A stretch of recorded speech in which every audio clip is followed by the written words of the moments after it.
Our next conversation is going to be a science conversation because we are going to understand forensics this morning, and a forensic medical practitioner, Dr. Kizzie Shako, is our guest. She has done very many things, like Jano said earlier. She has, she's one of the very few that we have in this country, she'll tell us. She's also one of the very first to do what she was doing previously, she'll tell us. And she's one of the very first to do what she's currently doing. Again, she'll tell us. Dr. Kizzie Shako, good morning. Good morning. Karibu sana to Fixing the Nation. Thank you for having me here. One conversation at a time, including this one. Before we begin the conversation, today is Nelson Mandela's birthday. It's Nelson Mandela's birthday. And that's where the quote is coming from. That's where the quote is dedicated to him. Among the hundreds of quotes that he made in his time, today being Mandela Day, it was just apt to also credit the quote to him. This was back in 1994. He gave an interview with Time magazine, and at this point, the world was worshipping him. You know, all this adulation and saying, you're amazing, you're like a saint. And he said, I'm not a saint, unless you think of a saint as a sinner who keeps trying. Wow. That's amazing. So humble. Yeah. So you want my thoughts on the quote?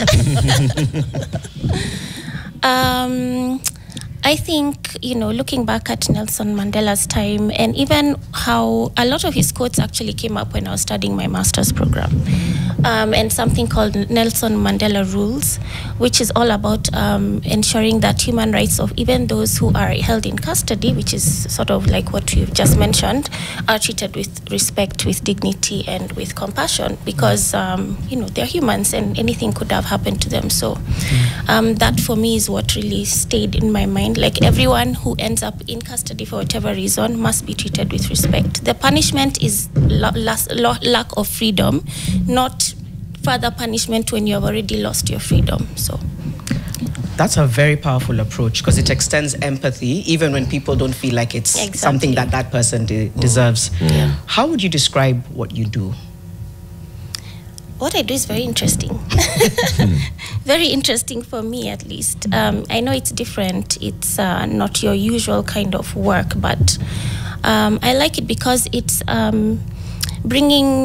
it's the use of science and medicine to bring about truth and justice. So for me, that's a very big thing, because I'm very big on justice and ensuring that everyone's rights are observed and upheld, especially in the medical sector. So so what I do is fantastic. It can be scary, though. Sometimes it can be quite scary when you're dealing with in the past, now I don't deal with murder suspects and rape suspects, but in the past I did quite a bit of that. And it's also very moving and sad when you're dealing with victims, people who've been assaulted and abused, and they really don't know where to go. And what's worse is the system that we are in, the criminal justice system here. When you're moving from the community level all the way up to the courts, it's a tedious process for survivors of any kind of violence. There's a lot of fragmentation of services, a lot of fragmentation of knowledge, even skills, and all the things required to make this process as seamless as possible for survivors. So many people say that it's actually worse than the incident itself. I'm sure you've heard of that yourselves. Dr. Shako, so what do you do? Currently, what do you do? As I was speaking, I realized it. So what do I do? I'm a forensic medical doctor. So I'm a medical doctor who did forensic medicine. Forensic medicine is the application of medicine in criminal matters, in cases that may end up in court. It's the application of medicine and science in a case where something may have happened and it's needed to be established. What is it that happened? It's all about gathering information and evidence that can assist a court process to establish the issues that took place, the facts at hand. Yes, so a forensic medical practitioner, there are those who deal with the living, those who deal with the dead.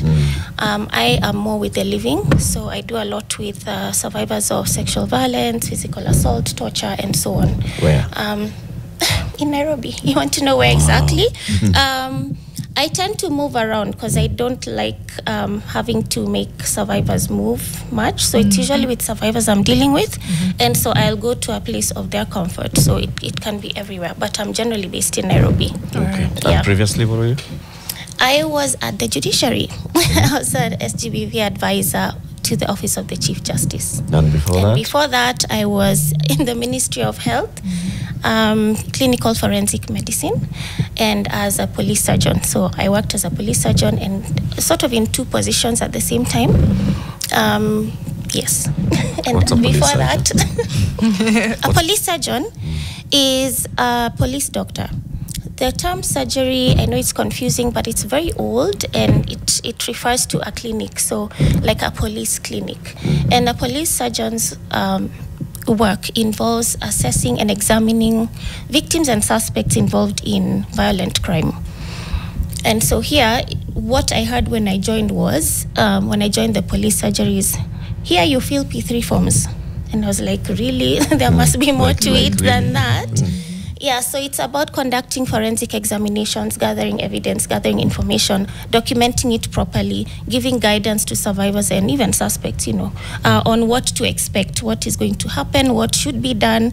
Where I see like there's a gap somewhere, I will, link up with whoever needs to be spoken to address certain gaps, so that by the time this file gets to court or to the ODPP's office, there is more information rather than it being sent back and delaying the process even more. Beautiful. Yeah. Before Mariam comes in, can you just give us one example of this work? Like, as when you are the police surgeon. Yes. And now the work that you do, and you said you deal a lot with like victims, let's say GBV. Just give us an example of a case, not a practical case, but like walk us through.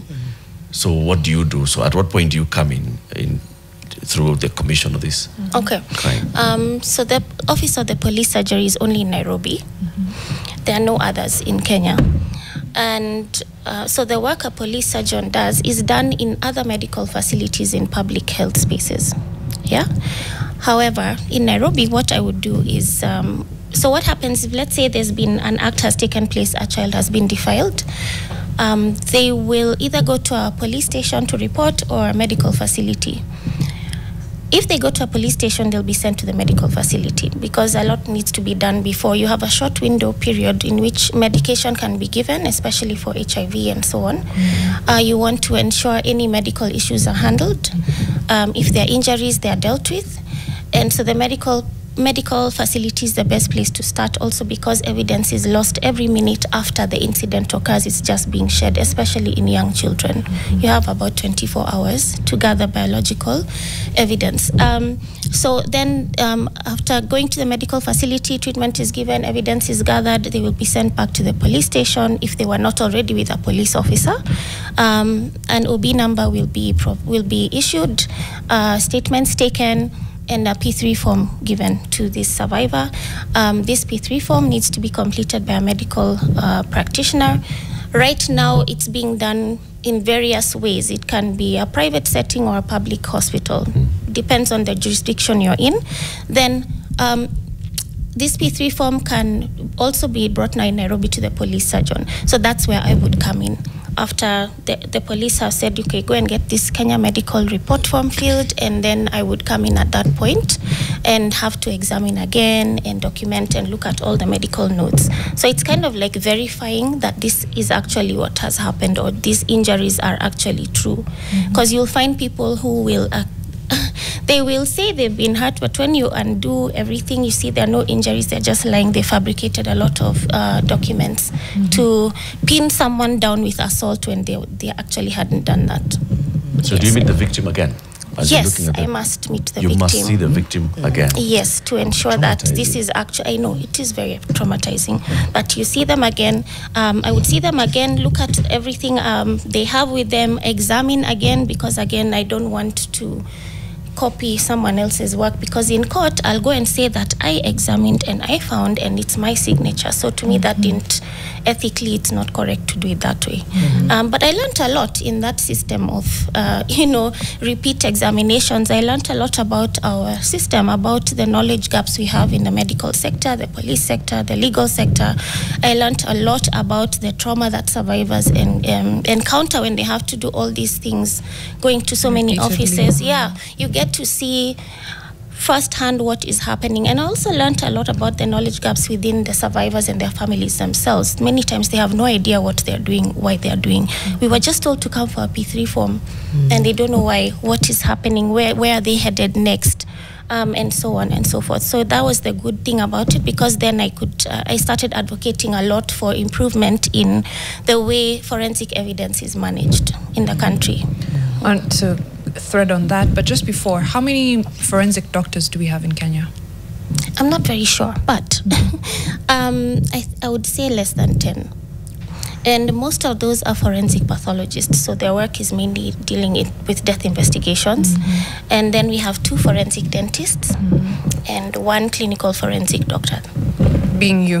Being me, yes. So you are the only one who deals with not matters of dentistry and not a pathologist. So yes, so anyone who did not die from the incident would fall in my docket.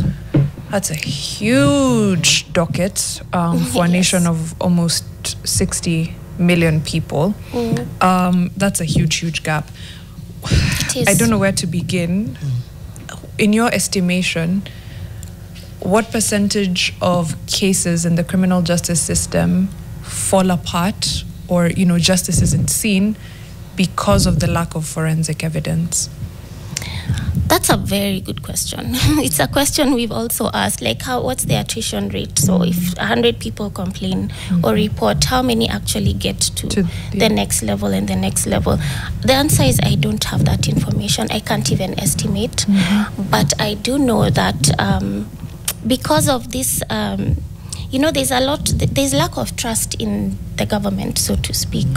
It seems to be getting worse.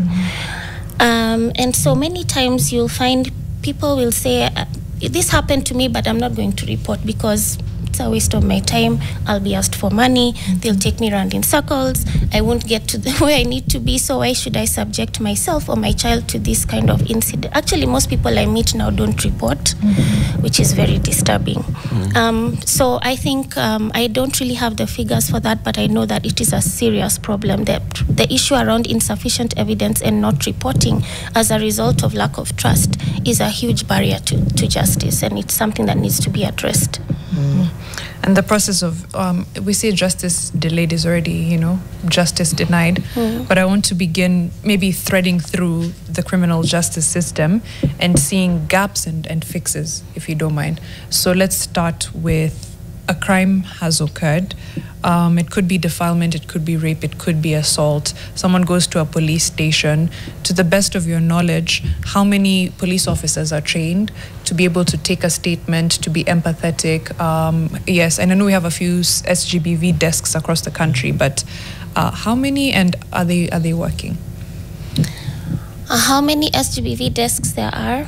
I'm not sure. Again, I can't really, that would have to get information from the NPS. National Police Service. True. Yeah. But from my experience and my observations, when we come to the police sector, law enforcement, when I was working as a police sergeant, I encountered very many who knew what they were doing. They seemed to know what was supposed to be done. Many were gender desk officers, and they were really good at it. I say they were really good because I was constantly required in court, and if the officer doesn't do their part, then the expert witness will not get to that level where you're always in court. Right. Some would even, they were very compassionate, would make sure the survivors have food, their pain meds are there with them. If they need to take them somewhere, they would take it upon themselves to do that, like go the extra mile to make this person comfortable. But then again, I have encountered the complete opposite, where the officers may not really know what is required. Some have even asked me, what am I supposed to do with this exactly? So there's training that goes on, but I don't think it's for everybody who will encounter survivors of SGBV. And this we know because of the huge number of people who have come out and complained about it, that the way I was handled at the police station was I don't even want to proceed. It's really, really very sad when people say that. And not only the police, across all sectors, they say that they were not handled in a very sensitive manner. They were asked all these silly questions, why were you dressed like that? Where were you going? What were you expecting? Why were you drinking? And so on and so forth. So there's a lot more that needs to be done at the law enforcement level and even the medical and legal sector. I think the issues are cross-cutting. Right. Because if you have service providers who don't understand the impact of trauma on a survivor and how critical your words are, your body language is to ensuring that this person feels they can continue to speak and give you information and trust you to take care of their needs. If that doesn't happen, even at the court level, then they tend to just back away, back down, disappear. You'll find a huge reason why cases are adjourned is because the witnesses were not available. They were absent. So what does that tell us? They're scared of this, of the intimidation they perceive when they are encountering the state agencies. Yeah, the system, basically, fear of the system. You want to thread on something else? Yeah, I wanted to thread on, like, within the entire system. So that's at the police station. When these matters go to court, prosecutors, is there a gap there for handling these cases? And then from the courts themselves, we're setting up SGBV courts, but of course we could be a lot better. What are the gaps from the prosecutor side when it's the state versus an accused person? And then, yes, from the court side, are there any gaps that we could close to make things fairer for survivors? All right. So that's a good question. So there are gaps in the prosecution and in the court level. I think, like I've said, it's cross-cutting. There's a lack of knowledge on issues around trauma-informed care, lack of knowledge on how to handle a child, lack of knowledge on the impact trauma has on a person, which is huge. I mean, you really take time when you can to just read about it, what happens to the mind of a person who's traumatized. There's also lack of knowledge on scientific information. So even if that means that even if you have 100 expert forensic doctors in the country, but the police, the prosecutors, the judicial officers, if they don't understand what this doctor is saying, then, is it very useful? There needs to be a bit of capacity building on some basic fundamental forensic science principles so that you can better absorb this information and ask adequate questions and interrogate the cases properly. Another issue is that we have a very high caseload. Yeah, we have a very high caseload. And so ideally what would happen is a prosecutor would spend some time with the survivor, find out what happened, what they have to say, establish if they have any disabilities, if they are so traumatized they can't be effective on the stand, establish if they need an intermediary, do they live so far that they can't get here, do they have financial needs? Most do, and so on. You need to establish what it is that this person requires so that you can remove those barriers and then they can come and give their evidence, their testimony in court. Now, the problem is that the caseload is so high, they don't really have the time to do that. That's like a luxury they don't have because you have to handle so many things at the same time, so many cases. So it's difficult for them to adequately establish the gaps that each person needs so that they can address that. The courts regarding SGBV matters, that's something I was very happy to be a part of in the initial stage. So this is good because it means that across all the sectors we have recognition and awareness of the need to handle these cases with some special care, some additional support. So there are, as far as I know, there are 12 SGBV courts. The first one was piloted in Shanzu Law Courts in Mombasa. And a lot of lessons were learned from that. It also informed the strategy that was developed for the rollout of the SGBV courts by the judiciary. The aim of that strategy, the strategic interventions, regard ensuring that judicial officers and all the court staff, because you have a magistrate works with a clerk and a prosecutor prosecutor, there's defense counsel, there's all these people there, ensuring that they all understand what trauma-informed care is, being friendly and kind, issues around what kind of atmosphere you want to create in your courtroom. Does the magistrate have to sit up there while everyone else is down there? Does the survivor have to shout so that they can be heard? Those things make it difficult. Is there need to have a police officer standing there with his weapon or his uniform? Okay, they don't have weapons, but in uniform, that really affects certain people and they just shut down. Issues around having the perpetrator or accused person in the room with the survivor, how can that be addressed? So there's now the use of using screens to just ensure that the survivor can't see, having separate rooms where they can testify using CCTV, and all these different kinds of mechanisms are being applied in courts now across the country, not only the SGBV courts, but across all the courts. So there's a lot of awareness on how to do it, and of course there's a strategy, there's a training module that's now being rolled out so that all the magistrates and everyone who is involved in such cases knows exactly what it is they're supposed to be doing. We are going into a break in just a moment. I wanted to find out what some of the common misconceptions are around the work you do and whether that's even hindered you being able to be part of a process where somebody's trying to understand what have you come to do. Some people might have everyone thinks she's Horatio from CSI. Or from CSI. And whether she gets a lot of those references around CSI and the kind. But yeah, we're coming back in just a bit. Of course, we're in studio with Dr. Kizzie Shako. We'll sample some of your feedback and come back with more questions for her. It's coming up to 8:30. Back in a moment. Expecting your What's Up Nation video. Yes, no pressure. Thank you. No pressure. We'll come back to the conversation that we're having with Dr. Kizzie Shako. Sekina Latif says, good morning, beautiful fixers. Question for the forensic Daktari. How do you manage handling numerous cases that come across various places or counties? Do you also work with morticians, which I think you alluded to at the beginning of this? But yeah, just people trying to find out how you handle numerous cases from across counties. Well, currently I don't handle many cases, and before, when I was still working in the office of the police surgery, I would only deal with Nairobi cases. Fine, a few from other surrounding counties, but it was mainly Nairobi, and it was a lot of work. I mean, what can I say? It was a tremendous work. But you just handle it, you find a way to debrief yourself, to relax, to get some support from those who love you, do something fun, and come back and do it the next day.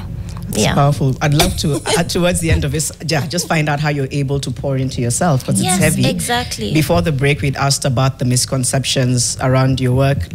Latif had even gone as far as to say, did your family understand what you were pursuing when you were studying? Walk us through that. Well, my dream to be a forensic doctor, I wanted to be a forensic pathologist, actually. So I've always had an interest in death investigation since I was very, very young. And this desire never really stopped. And of course, my parents were like, what is wrong with this child? She needs to not do that. But they didn't stop me, and they saw that I was serious, because I said, okay, for me to get to there, I have to first do medicine and then go to forensics and so on and so forth. So they just allowed it. But I did have relatives who said they don't want to talk to me, don't want to see me, don't want to shake my hand, don't want anything to do with me. And I thought that was really hilarious. And I said, okay, no love lost. What's the fear there in being around you or shaking your hand? What's the fear? Where has the hand been? I don't know what they're afraid of. They're like, you touch dead people. What is wrong with? And you open them up. That's gross. Okay. And I was like, no, it's interesting. You're establishing what happened to this person and bringing justice to the family. And they, of course, they didn't understand, but it's okay. So I did work in the death investigation field for almost 3 years, which I really enjoyed it though. I learned a lot. And then now I moved to the living injured persons, which is very, very different. I was shocked by how different it is, because with the living, there's all this pain, despair. They're just starting their lives on a new, very terrible chapter. And so it was quite different. But regarding misconceptions, there's sometimes when I'm giving trainings on, how to conduct a forensic examination of, let's say, a suspect or a victim of a rape case. And you're saying what the police need to do at the crime scene, wherever it is. It could be anywhere, really. And they're supposed to, ensure that evidence is not lost, and you should cordon off a scene. Typical crime scene investigation principles. There's nothing different about it. You should take photographs, and you should label everything just like you see it being done. But many people would say that I'm lying. That's not what they do. It's a lie. And I'm like, why would I lie about that? It's actually a lot of what we see actually happens, but of course the glam and the heels and the lipstick, drama. That one is it's not there. But you should wear gloves to do the. You should always wear gloves. And then drop the evidence. As Maria refers to the CSI series. Every show is just like shoop with the gloves, and then you seal the bag, and then you take it to the lab. That's ideal. Yes, for the police officers, they need to take it, but never the victims or suspects. They should never handle it. I see that happening a lot, by the way. And then, here, survivors are given their evidence, and then they're told, take it to the police or to the government chemist. And then, of course, the police and government chemists cannot accept it from them. So the case just crumbles. Just like that, it's over. It's a wrap. Why would you be told to take your own evidence? Knowledge gaps. The huge knowledge gaps. It's very sad, very devastating. So you get families calling and saying, I have our evidence, our swabs, clothes, innerwear. We've put them in the fridge. What do we do now? I'm like, oh my God. I don't know how to help this person. So wait, what for those who are not able to get to a hospital quickly enough, is there a way to salvage evidence like that? Because the police can't accept it from a civilian, but is there any? They can't. No. So the police are the custodians of evidence. Only the police can move evidence from point A to B, which is why it's imperative that they go to the crime scene. I know that doesn't happen. It can be difficult, because of numbers, human resources, and all that. But that is the ideal. That's how it's supposed to be. And so they go to a crime scene, they collect what they need to collect. Only they should handle that or organize how it will be done. Then whatever is collected is given to them to take to the lab, the government chemist lab, and then get to the survivor and do the same. So the medic will do their documenting on a medical report. That itself is evidence. Based on the history, they will gather whatever other swabs or whatever need to be collected from the body of the person and the clothes. So clothes are supposed to be handed over to the police, not to be or retained in that medical facility until the police come and pick it up. It should never be given to anyone else. Dr. There's been a lot of talk about improving the capacity of police officers and the knowledge of police officers, especially in handling these cases. And every time you hear there'll be a training here, there is a move to have them meeting with the other justice actors so they can have a conversation on how to seamlessly move these cases forward. Has the needle moved? Well, there's been a lot of trainings, yes, going on. Trainings, we have a lot of trainings going on in this country. My issue with them is that it's by everyone. Everyone is a trainer. That's the problem. You have so many different, it's good that people want to build capacity, strengthen systems, but there needs to be some sort of order to it. We don't have one single body that knows what every person is being taught. So fine, training of police officers is ongoing, hypothetically, right? Who has looked at it to see that this has not been taught before, or that this is not aligned to our framework, and so on. I think if we had a way to streamline everything into, all, so that we have an oversight body that knows what is happening where and by who and what they're being taught and what the plan is. But I don't see like we have a plan, not only for the police, but across the sectors. Very many times it's like, so who taught you? And what did they teach you? Was it hands-on or not? We even have universities teaching forensic science, and none of the forensic practitioners know who is teaching. So we are a bit worried about the quality of education that is being pushed out there. Yeah, in fact, even on YouTube. There are agencies that deal with it. Sorry, before you come in. There are agencies. In the justice system, there's the National Council for the Administration of Justice. Yes. Chaired by the Chief Justice, that has the judiciary, the police, the prisons, the office of the DPP, it has court users, it has civil society. Should this one not be the one that creates a platform that makes sure that this training, especially across the justice chain, is harmonized? It's possible. I'm a member, by the way, of the National Council for the Administration of Justice. Yes. Yeah, I am. Why is it, anyway, why doesn't it take the charge? Because NCAJ has handled all these matters of let's look at how we can help. Let's establish the SGBV courts, for example. Let's go with polycare. Let's do all these things are coordinated at NCAJ level. Yes, but not training. No, NCAJ does a lot of trainings, across the country on various aspects regarding the criminal justice system. Yeah, there's also, so in a court users committee, you'll have all court users in that committee represented. And so when they conduct the trainings with, of course, there's development partner support. All these different people represented there will get the same training so that you can all hear from each other. Okay, this is my problem with you. I'm a doctor, you're a police officer. I don't see why you do it this way. Why can't you do it this way? We have so many rape kits that you've not come to collect them. What are we supposed to do? Do we throw them out? And the police officer will say, well, I can't pick a rape kit for a case that's not been reported to me. What do you need to do? And then the lawyer will hear that, and then the magistrate will understand. So there's a lot of dialogue, and it's been very instrumental in harmonizing some of the processes and understanding each other and coming up with contextualized solutions for that particular region regarding a particular issue. So that, in that respect, NCAJ is doing very, very well. But I'm thinking more on, we should do the same for all the different service providers, even as like for the medical sector. I think as early as undergraduate school, to have some awareness and have continuous development on these issues as a mandatory requirement to proceed, because we have a very high rate of GBV cases across the country, and so I think everyone should understand. All doctors, clinicians should understand what is required of them. All police should understand what is required of them. So we are getting somewhere, and very well, but we need to do a little bit more. I feel like sometimes the answer is in court users committee. I'm trying to establish what more needs to be done to enhance CUCs, because you have all the key players. How do we scale that? Because I think the answer is there in terms of the wheels of justice and the pathway. It lies there. What more needs to be done to strengthen the capacity of CUCs? I think just ensuring that there is funding.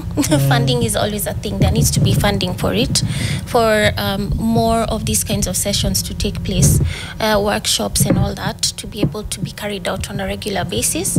But also, as much as the CUCs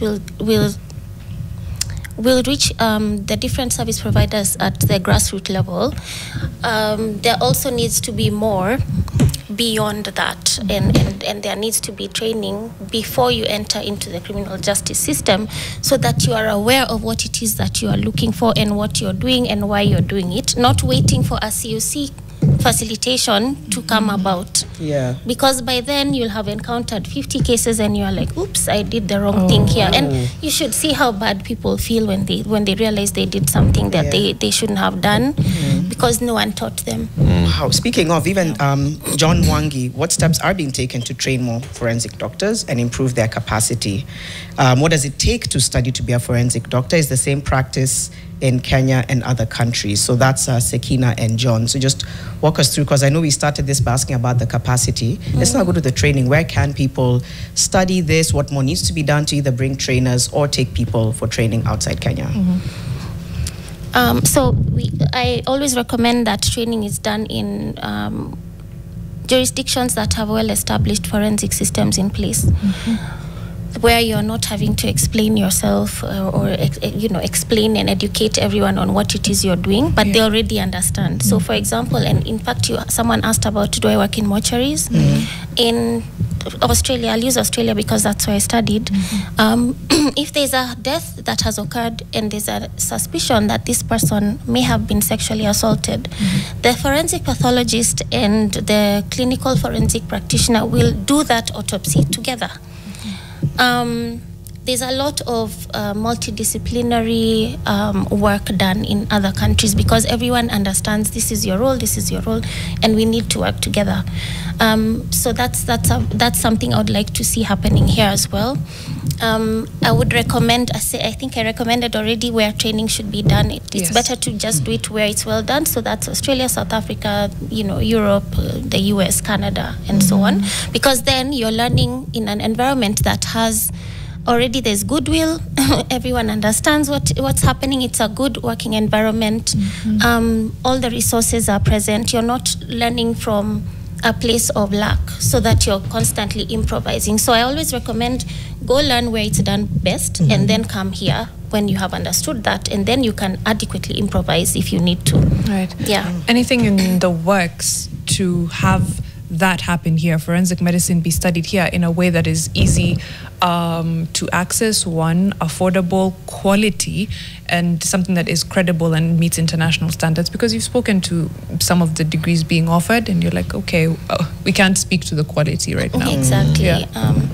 I'm not sure if there's anything in the works. I remember some years back there was discussions around it at University of Nairobi. I don't think that has taken root. I think there is one other university that offers a Master of Forensic Medicine. But again, I don't really know much about that. So what we need is goodwill, time, and funding. We just need someone who can make decisions to decide that this is what we are focusing on, because we want justice to actually be justice. We want trials to be fair. We want the truth to come out. We don't want to hide anything and just say insufficient evidence and walk away from it. We need to do something to make sure it's sufficient. Comes down to justice. Yes. You've witnessed some of society's darkest moments. Just listening to you, the work you've done, you've seen some of the worst scary. Has it changed your perception of society? Does it change how you move in this world? Oh dear, yes, it has. As with many people in my kind of field of work, we become hyper-vigilant. So if you have children, you're like constantly looking out for them. You have cameras everywhere. You even almost have bodyguards following them. Just make sure no one talks. Don't talk to strangers, You really become a bit much in terms of safety and security. Also, for me, I became more compassionate towards offenders. I know it sounds crazy, but I began to look into what makes an offender an offender. What makes a person behave in this way. And because I used to conduct mental status assessments of murderers and sometimes rapists, accused rapists, my bad, I would always ask about their childhood to try and see if there's something in there. Is there, what was their childhood like? Were they using substances? Where did they live? What created this person? Right. And I realized that most of them had issues in childhood. Many were, children in single-parent homes. There was violence between the parents, poverty, substance use. Some did not have any poverty issues, but there was a lot of substance use and other, some of them you can see have some mental disorder. And then those ones I would refer to for a psychiatric evaluation. And so I became a bit more compassionate and thought, okay, how can we prevent violence from occurring? Because if we can ensure that children live in a safe home, then chances of this happening, this being the outcome, would be lowered. So that for me is what I'm always saying. We need to think about perpetrators of violence because we don't really know what triggers them. We need a study on it so that we have a baseline within which we can use to come up with prevention protocols. And in the same breath, what gives you hope?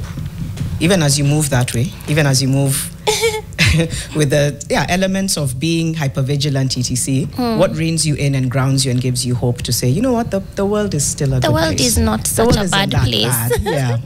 I had to learn to, because there was a time I was in a very dark place. It was too much, and because you're seeing all these cases every day, you're looking at 20 of these defilement, homicide in a day.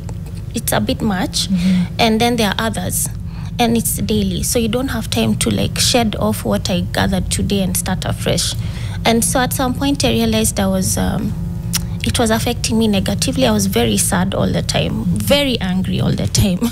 I didn't want to talk to people. I was isolating myself a lot. I was very withdrawn. The world was just dark and gloomy. And also because this field is not well understood, the support system you need is not there. So you'll find in other countries there's a huge support. Like, you cannot work in this field without regular supervision. You have to go on retreats by force. You're not being asked. And someone will pay for it. So there was a dark time in my career. But after that, I took a step back and began to just see, the world isn't so bad after all.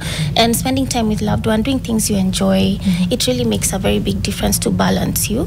And of course, I pray a lot. So I'm like, you know what, there's no need to worry. God's got all this under control. Worrying doesn't help. There's a higher power. Thank you. Exactly. Do you think, you're just one of many in this chain who are seeing what you are seeing? Right? Let's go into police officers, into doctors and others. Prosecutors, judges. Prosecutors, magistrates, How do we support them? What kind of system needs to be in place, like you're saying, in other jurisdictions, to support them? I keep talking about this, that police officers that we see are the same ones who are going to collect. There's a body that has been decomposed. They're the ones who will pick it up, put it at the back of a Land Cruiser, take it to a mortuary. There's a child who's been defiled. They're the ones who will handle that. There's somebody who's all those things. Somebody's arm has been chopped off. They're dealing with this on a daily basis. What kind of support structure do we need for all this? We need, and you see, it's not only the police who see all this. Of course, for them, I think it's more gruesome, because for me, I've had medical training. I've worked with dead people, cadavers, as part of my training. You're exposed to it and you understand it. But all the others who are non-medical, I imagine it is very traumatizing for them to see all these things. I remember once I was walking, I think in Milimani law courts, from one court to another, and one children's officer came in and spoke to a probation officer and said, here's the file, there are some pictures in there. Then everyone was like, no, we don't want to see pictures of anything gruesome. We don't want to see that. They were just like, just give me the bare minimum. Don't tell me excessively what happened. Don't paint a picture for me. You see, these are all signs of vicarious trauma. You are traumatized by your work because you've read and seen and heard so much that you're now carrying that trauma on you as well.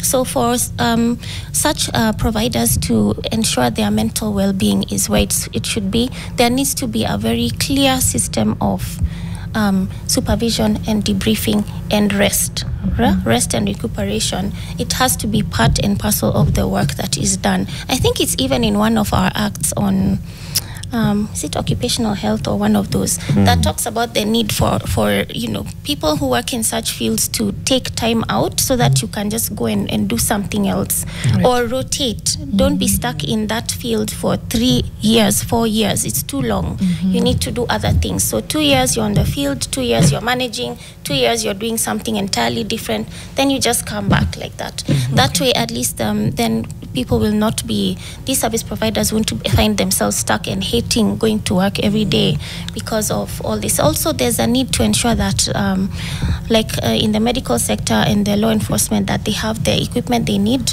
to adequately do their work. That's a huge problem. And not only here, globally, there may not always be equipment, but I think Kenya can do a bit better. We can. Yeah. All right. Just as we wrap up, speak to any person who is handling any sort of evidence. I want to begin from the victim to police officers, to medical officers, and then up the chain, right? What are those things that do's and don'ts, really quick ones, just as a parting shot? Because, the number of cases that probably get lost because of lack of evidence is quite worrying. Tremendous, in an ideal setting, if you have, let's say a violent crime occurs in a home, that individual, let's say it's a victim of intimate partner violence, she needs to get to a medical facility. assuming she can't, you see, now in a non-ideal setting, there's the realization that she may not be able to leave. She might have to stay. So in an ideal setting, first, she should get to a hospital without changing, don't change, don't shower, don't do anything. Just go the way you are. Many women will tend to clean up the dirt that their children have or they themselves have. I didn't want to go dirty. And you're like, no, we need that dirt. Just come as you are. Because that forms part of the evidence that will be documented. And then, so don't do anything with it. In the event that you absolutely have to change, then carry those clothes you've changed from with you to the hospital. At the medical facility, clothes should be collected there, but it's not done here. At best, they'll collect innerwear.